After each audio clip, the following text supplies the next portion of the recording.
to you transcribed by Wild Root Cream Oil Hair Tonic, the non-alcoholic hair tonic that contains lanolin.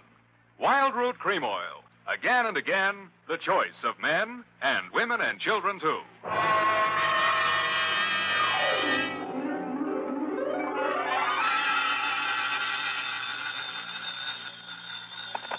Spade Detective Agency. Me, sweetheart. Any calls, messages, alarms, or excursions? Just one, Sam. Which? Well, I suppose you might call it an excursion, Sam. He left for literature. Travel agent, eh? Well, a little trip somewhere might be nice. I feel as if I could sleep forever. Oh, Sam. Well, I'm not going yet. Oh, Sam, you mustn't talk like that. I've been sitting here reading this booklet, and it says it's later than we think. It can't be. My watch says 3 minutes of 9. Now, there, you see, it is later than we think. I was slow, too, till I said it by the radio. Well, pick it up and set it in your favorite chair. I'll be right down to dictate my report on the Overjord caper, or Feffy's Folly, or Who Put the Corpse in the Murphy Bed. What?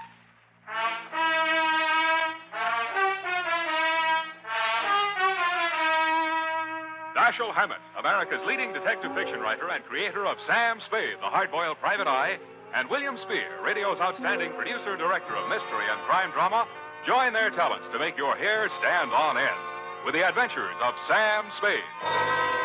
Presented by the makers of Wild Root Cream Oil for the hair. Ah, June, the month of vacations for all the family. Here's hoping you've planned yourself a good one, and that you'll remember to take along plenty of Wild Root Cream Oil Hair Tonic. In spite of heat and winds, Wild Root Cream Oil grooms your hair neatly and naturally, relieves annoying dryness, removes loose, ugly dandruff. Ask for it in the big, economical family-size bottle and handy tube that's easy to pack in your suitcase. Be sure to ask for it by name. Wild Root Cream Oil Hair Tonic. Again and again, the choice of men and women and children, too. And now, with Howard Duff starring as Spade, Wild Root brings to the air the greatest private detective of them all in the adventures of Sam Spade.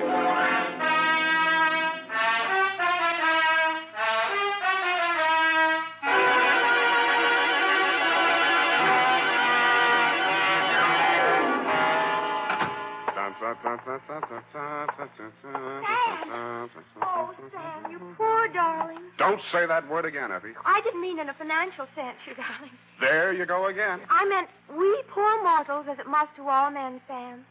We're all clay-footed, after all, merely leaving footprints in the sands of time. You need a vacation, Eff. Maybe you better take that excursion. Oh, no. Now, don't act like that. I'll hardly miss you. Oh, Sam. Now, come on. Let's see those travel folders. Where are they? Oh, no. Here we are. Plan now for that long, long journey. Our carefree layaway plan relieves the burdens of those left behind. Well, nice of them to think of me. Luxurious accommodations. Funny-looking stateroom. Why does that bunk have a lid on it? Let's see here. Probably explains here somewhere. Our special nylon-tufted, couch-type model with chrome-plated magnesium handles and lightweight alloy liner has been called by many satisfied customers the pallbearer's friend. Well, of all the... Who brought this into my office? His name was Converse Etheridge. What? He's with the Dardanella Mortuary. Don't mention his name in my presence. That man has no live friends. Now, Sam, don't be too rash on him. After all, it's his living. He is a worm in the apple of contentment, a roadblock in the highway of life, a meter in the taxicab of happiness. Are you ready, Sam? No! I already have the date, Sam. To whom is this addressed to? To Mrs. Joy Overjord. No, you better make that George Overjoyed, Mrs. Oh, make up your mind, Sam. I said Mrs. Yes, Sam. But is it Boy Overboard? Joy Overgeorge? Or is it, It is Judge Overboard. Now, wait a minute. Just let me get this straight, Sam. I have Judge George. Mrs. Oh. Well, to avoid any further confusion, Sam, wouldn't it be just as clear to address it as Mrs. O.G. Judge? The name is not Judge, F. It's Overgorge. George. Now, wait a minute, Sam. Now, wait a minute. Just let's be very, very quiet for just a minute. Now, look here. I won't have you putting the blame on... Shh, now, wait. All right.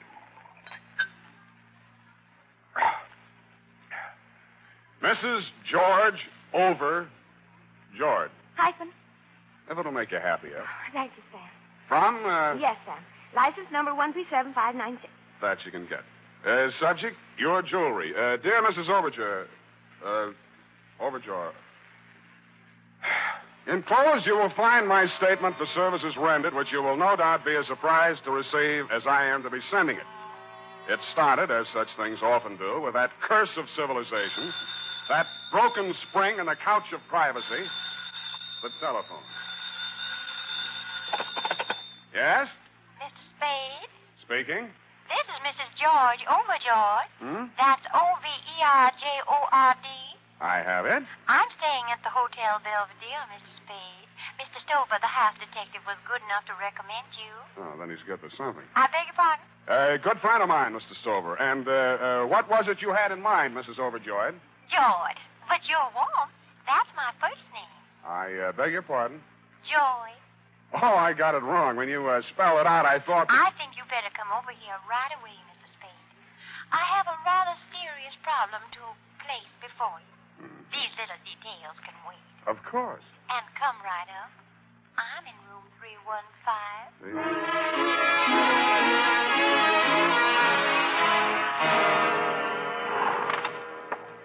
Oh, mysterious women with strange sounding names. Blow the man down. 313. 315. That's better. Knock, knock. Who's there? Mr. Spade. Just a moment. Come in. Oh, pardon me. Come on in, Mr. Spade. Whatever you say. Sit over here, won't you, please? Oh, yeah, sure. I'll just bring this, Oh, don't bother with a chair. I'll make room here. Oh. Thanks. Here. Now. Isn't that nice? Yeah. Oh, don't worry about George. He's on a Gray Line tour and won't be back for hours. George? Yes, poor dear, he's my husband. Oh, well, Mrs. Overjord. You're sweet. Call me Joy. I feel that since you're a detective, you'll know my secret sooner or later. So why hide anything? Well, what are these? Feathers? Tickle. Sort of. Marrow. Now, listen, Sam. To begin with, my husband must never know. Yeah, well, all right then, yeah. About the jewels. Oh. You see, he gave me the money for a floater policy on the necklace, and I was naughty. You were. I sank it in a wild mead. Sam, are you listening? Yeah. Mm-hmm. Sure, yeah, you sank somebody's mink. Tell me, what did you want to do with it like that? No, Sam. I sank the floater. So now it isn't insured, and it's gone. Ran away, huh? Not the mink, Sam, the necklace. What shall I do? Yeah. It's worth $30,000. At least. But what about your husband? He'll be awfully angry. He's an absolute bug on insurance. And he'd be very upset if he knew I was not fully covered. What time did you say that Gray Line bus gets back? Sam, we just can't while away precious hours. We've got to find that necklace. My husband... Oh, darling, you're not comfy. My husband... Who?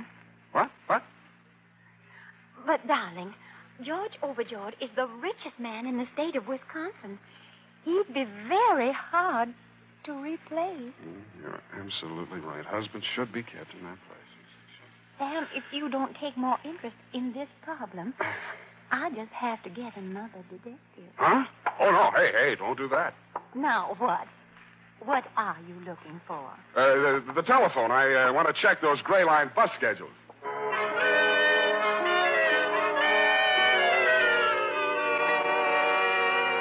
Around 5 in the p.m., after we phoned room service with some sandwiches and a pitcher of martinis, I got my assignment. It seemed that the hotel thief who had made off with the necklace had been surprised red-handed and had dropped the rest of the swag, valued at around $100,000, while making his getaway. My problem was to recover the necklace before, quote, George, unquote, tried to put in a claim on it and found out it hadn't been insured. I agreed that it might be smart to put the rest of the jewels in the hotel safe under my name. This I did. About then, somebody breathed down my neck and said, Hello, darling. Hello. I froze. A second ticked by before I even had courage to turn around and face him.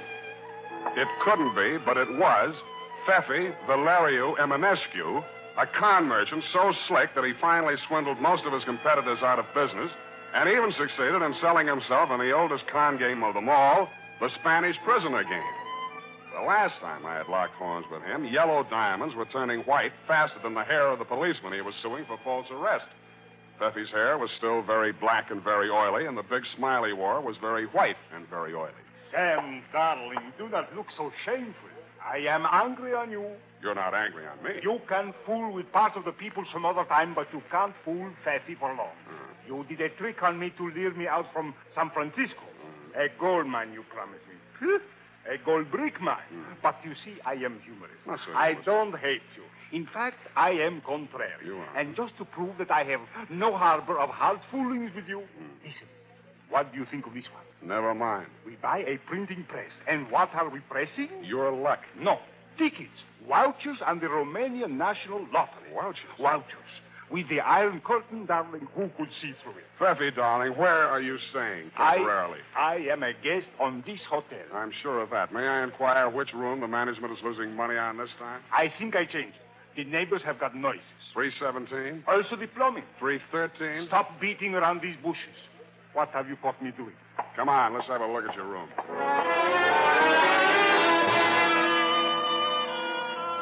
On the way upstairs to his room, Fefi gave me a rundown on the noises in the room adjoining his, 315. On one occasion, according to his story, he'd heard a woman scream, but the rest of it was all in Norwegian. According to him, Overjord was a Norwegian name. But all the same, it sounded fishy, and I don't mean lutefisk.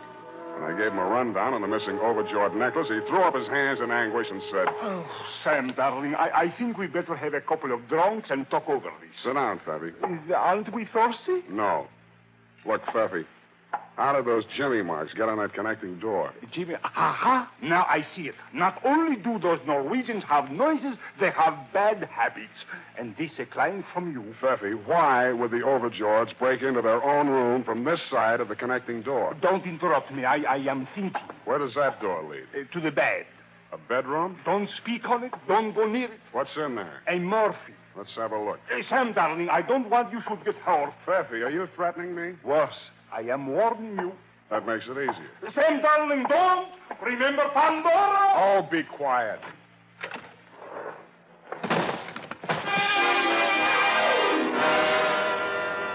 And that, Mrs. Overjord, is when if I had to live over, I wouldn't have taken the case for all the fish in Norway. The Murphy bed that flew out at me as I opened the door was occupied. The occupant was wearing a dark blue suit, a conservative tie, a small white chrysanthemum in his lapel, and a peaceful expression on his face. He had a very healthy color for a dead man.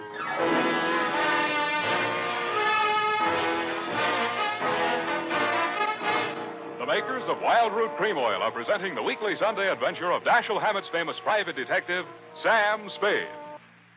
Tonight, for the first time, Wild Root announces a big double bargain combination package to introduce amazing new Wild Root Liquid Cream Shampoo. Here it is.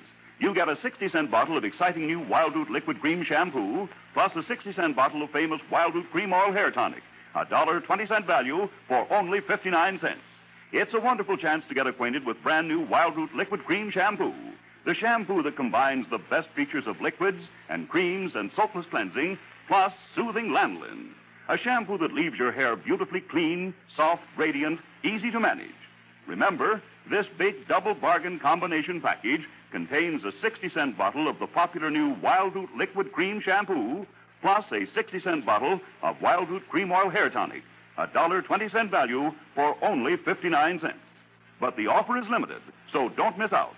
Go to your drug or toilet goods counter today or tomorrow, sure, and ask for Wild Root's big double bargain combination package.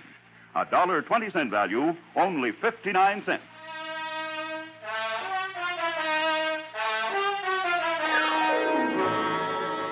And now, back to the Overjord caper, or the corpse in the Murphy bed.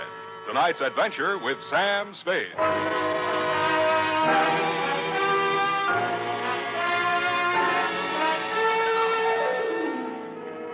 As I stood there looking at that well-dressed corpse on the Murphy bed, I asked myself some leading questions. Who was he, for a start? Had my client's husband returned from his Gray Line bus tour and stumbled into the wrong room? And then what was really my client's problem? To recover an uninsured necklace or get rid of an insured husband? And what was the function of Pfeffy? Was he an accomplice, a goat, or a body snatcher? At that moment, he was in no condition to tell me because he had fainted dead away. When I had revived him... Where are I? In a bad spot, Pfeffy. Now stop clowning and try to make sense. Make sense? Why not? You never saw a man so sensitive. But frankly, I am discouraged. Help me up. Now look, Pfeffy. I am looking. You realize what means that joker who's finally resting on my morphine? I will be deported to Bucharest. You should be so lucky. Lucky? A Romanian in Romania? At the mercies of thieves, gypsies, and Hungarians? Okay, Pfeffy, you don't want to go home. I do. The ticket for both of us is my client's missing necklace. Did you swipe it? Necklace? Who necklace? Darling, talk about him and I listen. Don't worry about that stiff. He'll keep. What about I? He is comfortable. But where will I sleep? In another city, if you're smart. Now, don't bother to check out. Just drop your bags out the window, hang the Do Not Disturb sign on the door, and dissolve. That should give you about a 24 hours head start. But that would be dishonest. I know. But it's a sacrifice you have to make. Okay. Here. Take the necklace. That's better. And you better take my advice, Pfeffy. Start packing. Like I told you, that corpse is in good shape, but you're not.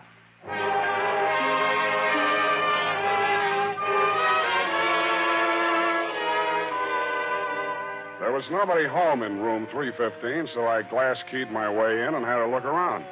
I turned up only items that were worth anything. A pair of passports issued respectively to one George Overjord and one Joy Overjord. Also, item and insurance policy with inventory attached on the Overjord jewels. What made that interesting was the fact that the necklace, which my client had told me was uninsured, was there in the inventory. After that, I wasn't at all surprised at what I found in the closet. Okay. Take it easy. I'll get you loose just as quick as I can. Here, I'll get these gags out first. There you are. Oh, Yoy, are you all right? Yeah, you're... There you are. Here. Let me help you up. Oh, my back. 4 hours in that place. Those villains. Who did this to you? We don't know. They jumped on us when we were coming home backwards. What? Yoy, look at the time. Our boat sails in an hour. If we don't hurry, we will miss it. Yeah, I will pack. You go now, young man. Thank you. Yeah, goodbye. Well, just a minute. I want to get a few things straight. You are Mr. and Mrs. Overjoy? Yeah. But we don't worry. Insurance will take care of all. Goodbye. I'm sorry if I'm annoying you, but I'm just not quite ready to leave. Now, if what you had in mind was picking up a little ready cash from the insurance company, I'm afraid I've bollocksed up your caper. Bollocks? Again? In other words, I'm a detective, and I have your jewels. Yeah? You're here? Yeah, that is good. Just leave them on the table. Yeah, good. Well, it's not quite as good as all that. Before I can hand them over to you, I've got to clear a few things up between you and my client and another guy with a dead man in his room. We don't know any dead man. Not in California. We are from old country, Wisconsin. Oh, well, that's different. Is that everything yours? Yeah, York. Call the bell boy. Don't be in such a hurry. Well, why not? The ship don't wait. Now, look, this will only take a few seconds. I'll have to make a report on this, you see. So I have to know exactly how it happened. Now, you say you just come into that room. Now, you must have been standing about here, Mr. Overjoy? Not so close to the closet. Well, that's near enough. Now, you just stay where you are. Will you step over this way, Mrs. Overjoy? Oh, yeah. Hurry, please. Mm-hmm. Just a little to the left. There. There.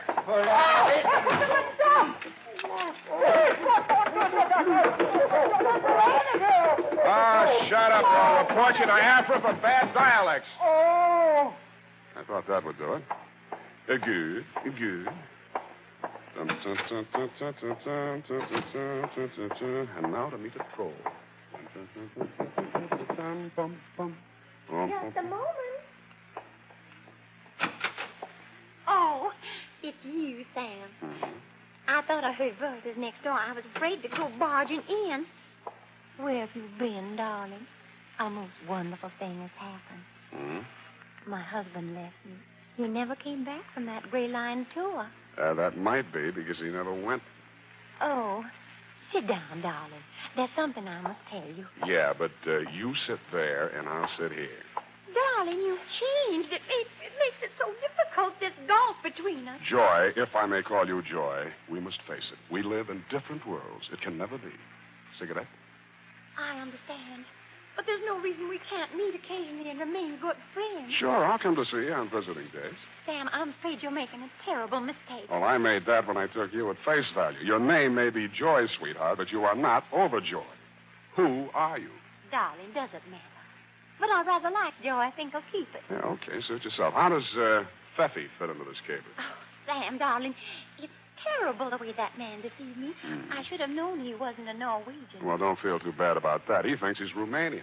He told me his name was Overjord and that it would be all right for me to stay here because his parents were in the adjoining room. Now, let's get this straight. Pfeffy checked in the room 313. The Overjords were here. I take it you were in 317, all with connecting doors. Sort of a fences movement, shall we say. Well, I thought it rather strange that I never met them, especially after Faker brought me the jewels and said they were a present from his mother for my trousseau. Oh, now, wait. Before you go any further, Angel, how are you going to get out of that corner without getting paint on your little feet? Well, he finally told me everything. And that I was as deep in it as he was. That's when I called you. Why? I was panic-stricken. I had to get out from under. And, baby, look at you now. Well, Sam, you will have to admit that I could have done worse. Unless I misjudged you. We do have a jewel. Yeah, that part of it's all right, but what about that corpse? Oh, that was in case Pfeffer got rid of that necklace before he was caught with it. The police would have something else to hold him on so you and I could get out of the country with the jewel. How'd you get him up here? Piggyback? A bellboy helped me. I told him it was my husband that he was stiff. Yeah, how stiff can you get? You don't believe me? Nope. Oh, I love you. Stop that. All right. Go ahead. Torture me. Why don't you hit me with your fist? You're a big, strong man. I'm only a woman. What have you got to lose? Look, all I want to know is who put that corpse in the Murphy bed. How dare you? How dare you make love to me and then insult me and push me around like an old shoe? Oh, I did not. I don't have to put up with it, and I'm not going to. I'm going back to Feffy. He's a crook, but he loves me. I hate you. Hate you. Hate you. Hey, my ear. So, you're choking me? I am not. I can't breathe. Darling, what are they doing to you? You deduce this poor girl to her condition? I guess so. I don't know how. Sam, darling, we are no longer friends. Our relations are shortened, nil and void. But you, my love, I forgive you. Come away with me. We will start life anew with a better scheme. But, Bessie, dear, aren't you forgetting something? Those jewels? That old man and that old woman lied to us. They are not Overjord. They are crooks and robbers. Bessie, no. Sam. I think he's right. But how did you... I found them in there and untied them. Instead of phoning the police, they started packing. So you see, darling, we couldn't take the jewels anyway. But why not? The M&S motto inscribed on our family crest. Honor among thieves, except for gypsies and Hungarians.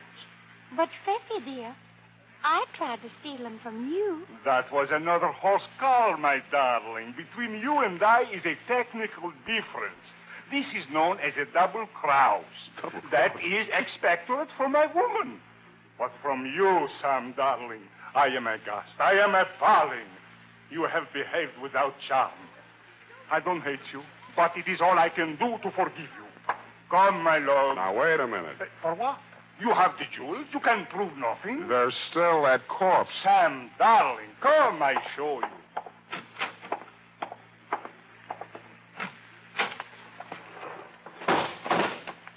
You see?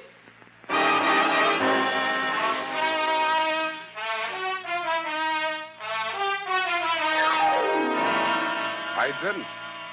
All I saw was a well-made Murphy bed. The well-dressed corpse was gone. When I turned around, so were Feffy and Joy. Period. End of report. Next week, Sweetie's dialect. But, Sam. Yes, Eddie? Oh, I hardly know where to start. Oh, P.S. I have turned your jewels over to the robbery detail of the San Francisco police, together with Sven and Marta Lagerson, who was still in the closet when the police arrived. But, Sam, don't you... Oh, yes, add this. The Lagersons told the cops here that they had worked as household servants in your home in Wisconsin and had hit on their bright idea of making off with your jewels while you were away on a month-long canoe trip through the Chain Lakes, which gave them ample time to make their getaway. They switched passport pictures and used your name to justify their possession of the jewels in case they were questioned. That, plus the insurance policy, complete with inventory, was good enough to fool even the nefarious Effie. But, Sam... One question, Effie, no more. But if it's about that corpse, save your breath. Well, what else? Go type that up, Angel. I'm still working on it.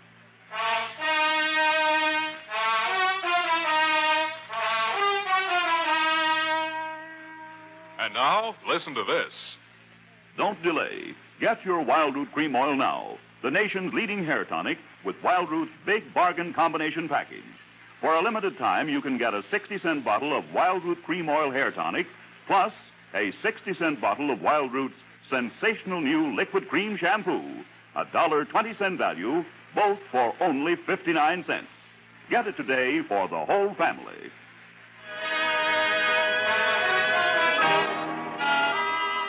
Well, here it is, Sam.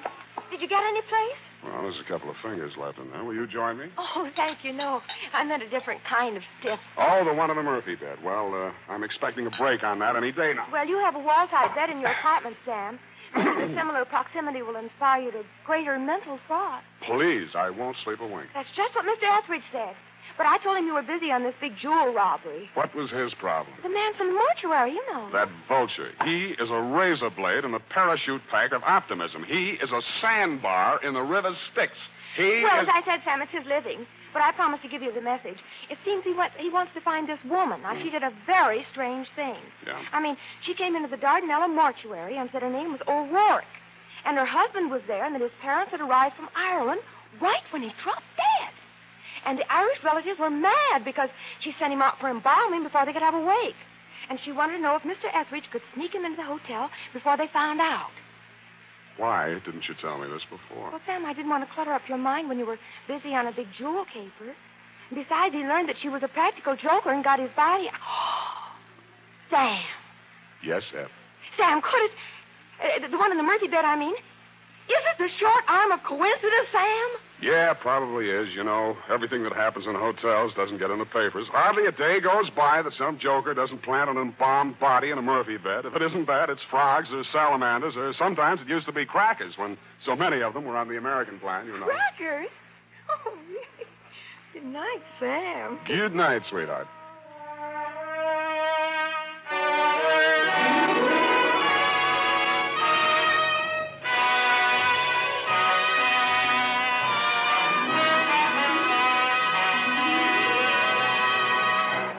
The Adventures of Sam Spade, Dashiell Hammett's famous private detective, are produced and directed by William Spear. Sam Spade is played by Howard Duff. Lorene Tuttle is Effie. The Adventures of Sam Spade are written for radio by Bob Tallman and Gil Dowd. Musical direction by Lud Gluskin, with score composed by Renee and Pierre Garrigank. Join us again next Sunday when author Dashiell Hammett and producer William Spear join forces for another adventure with Sam Spade. Brought to you transcribed by Wild Root Cream Oil. Again and again, the choice of men and women and children, too. This is Dick Joy reminding you to... Get Wild Root Cream Oil, Charlie. It keeps your hair in trim. You see, it's non-alcoholic, Charlie. It's made with soothing lanolin. You better get Wild Root Cream Oil, Charlie. Start using it today. You'll find that you will have a tough time, Charlie. Keeping all the gals away. Hiya, Baldy. Get Wild Root right away.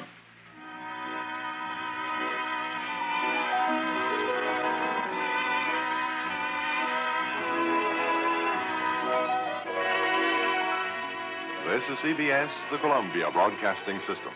WTRY, WTRI-FM, Troy, New York.